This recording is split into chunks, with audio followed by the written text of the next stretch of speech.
Order of the Wicked, Chapter 5. Lonadel closed her eyes, shut out the swirling clouds and the mountain vista, the musical sounds of the river winding over the ground, forgot the sun in her face and the gentle warm breeze in her hair. She thought back to the thing she'd felt for the briefest moment, the tiny seed of flame that had flared to life in her chest, and then for the first time since she'd come to the training caves, she let herself think about her brothers. If emotion was what it took to bring magic to life inside her, there was no emotion stronger than what she felt about losing her family. Nothing more powerful than the anger and hatred that drove her to the Order, to learn the skills she needed to destroy everyone who'd ever hurt her. Everyone who'd taken so much away from her. And suddenly the tiny flame roared up into a fire as huge as the flames that had burned her village and swallowed up her brothers' bodies. A bonfire that took hold and spread as rapidly as a wildfire across the landscape of her heart.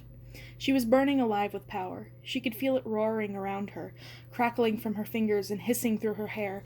There was nothing she couldn't do, no one she couldn't take down.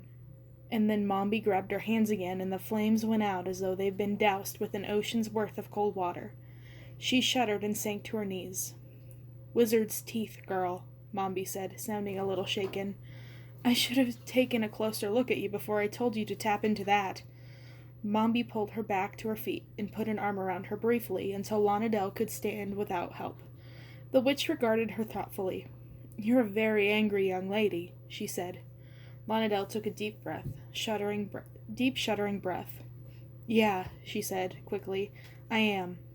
Mombi nodded. "There's power in that anger, as you just found out, but you'll have to be more careful than most. Unchecked anger is a dangerous place from which to draw your magic. It's difficult to control. It can consume you totally, transform you into something else, something you don't recognize." "I already am someone I don't recognize," Lonadel said. None of her family would have imagined that the person she was now could ever have been the person she used to be. But no one in her family was alive to see her turn into a warrior.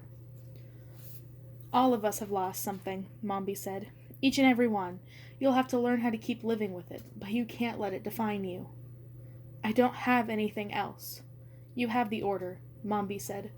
Lonadel didn't bother to reply. The Order was temporary. The Order is what she needed right now, but the anger that was keeping her alive was permanent, until she found a way to stop Dorothy. The Order was nothing but a stop along the way, and she didn't believe for a second that Mombi and Nox cared any more about her than she did about them. Melindra, she thought. Melindra was different, but Melindra wasn't in charge. Mombi looked closer at her. "You think the Order is full of secrets, and you're right," the old witch said. "We keep our cards close to our chest. It's for your safety. But there's something you have to understand about magic. We're trying to keep you on the right side of power." "I thought magic was a weapon." "Any tool is a weapon if you hold it right," Mombi said impatiently. "That's not the point. The Wicked isn't about war. That's just what we're facing now, because Dorothy's let the balance of power in Oz tilt like a drunk sailor.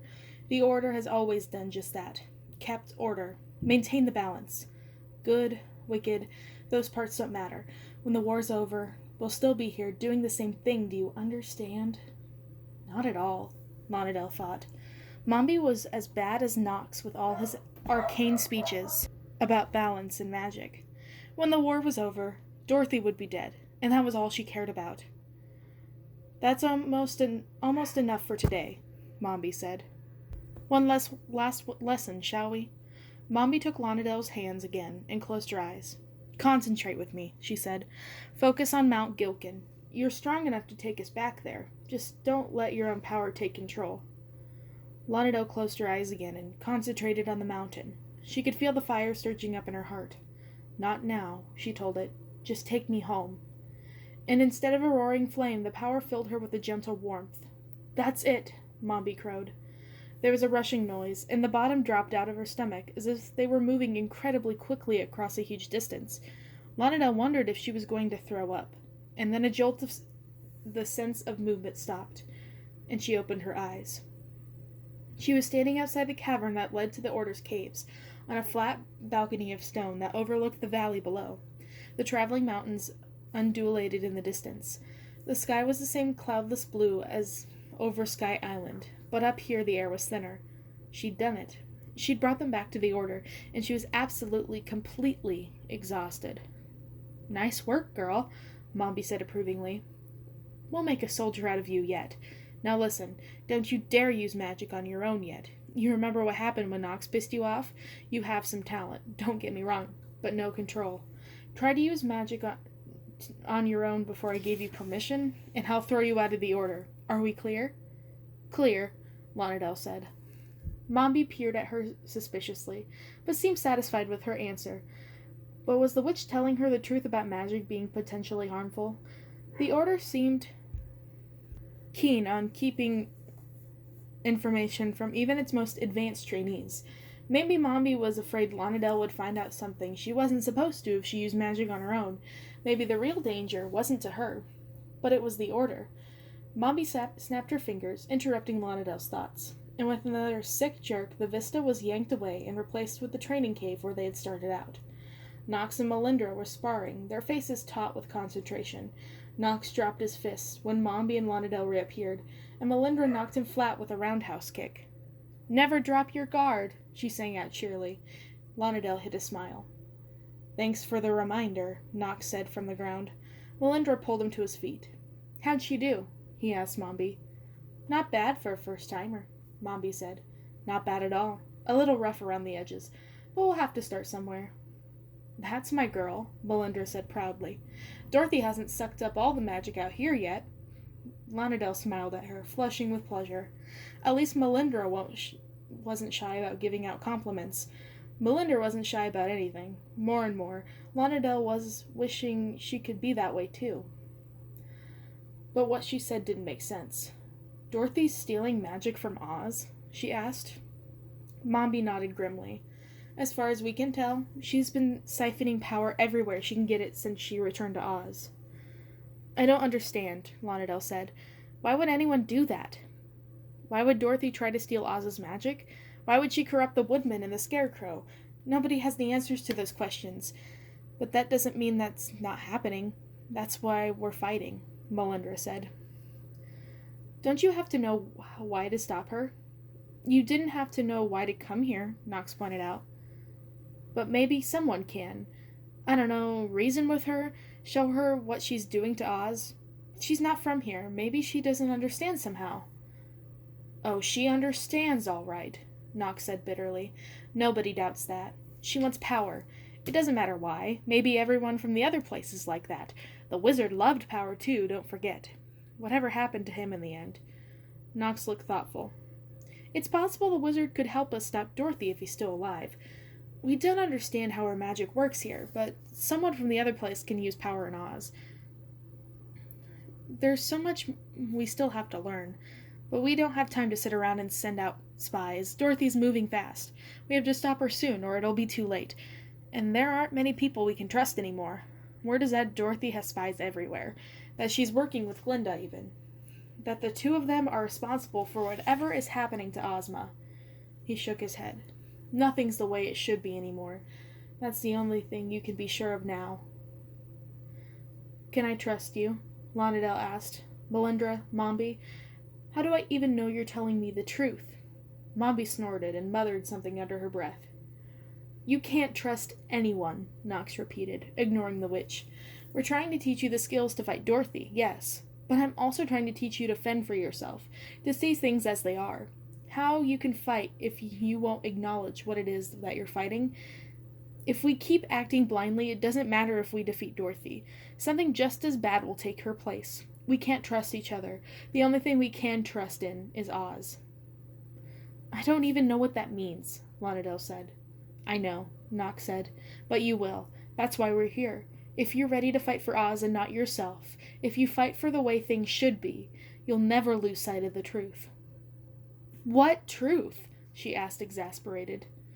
"Don't listen to him," Melindra said, rolling her eyes. "He's super into filling everybody's head with the same mumbo-jumbo nonsense.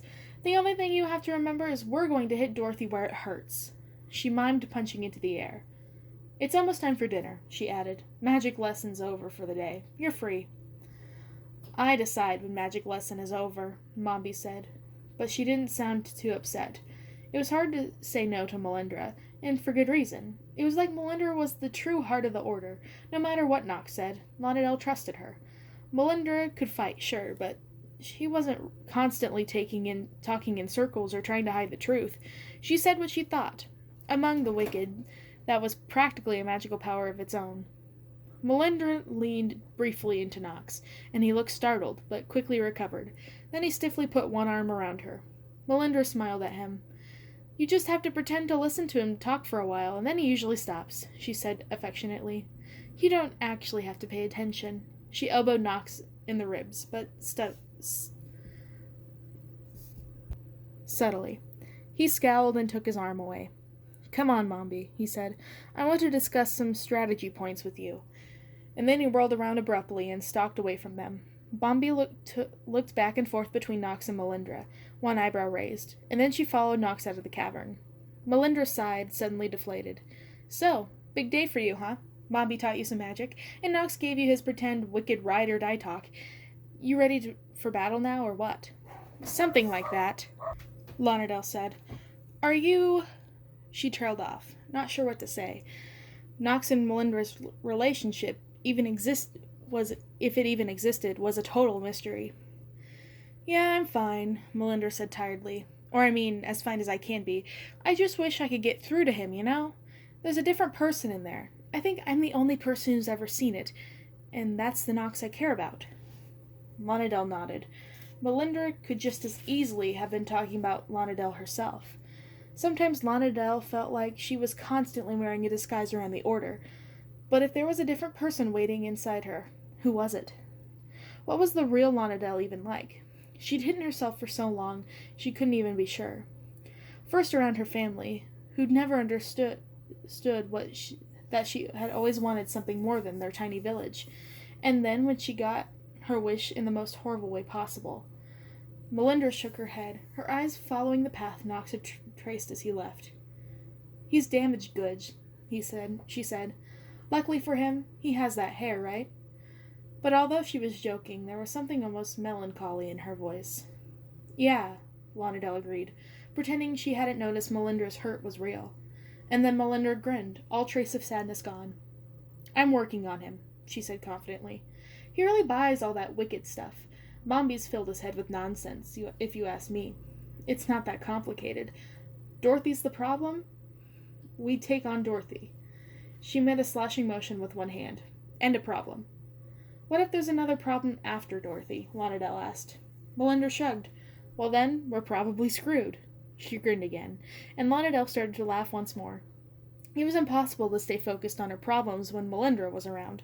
Melinda was right. Action was way better than sitting around. Who cared if there was some secret Lauderdale she'd hidden away inside? She was almost ready to learn magic. She was already learning to fight. Nox and Mombi couldn't keep her in these caves forever.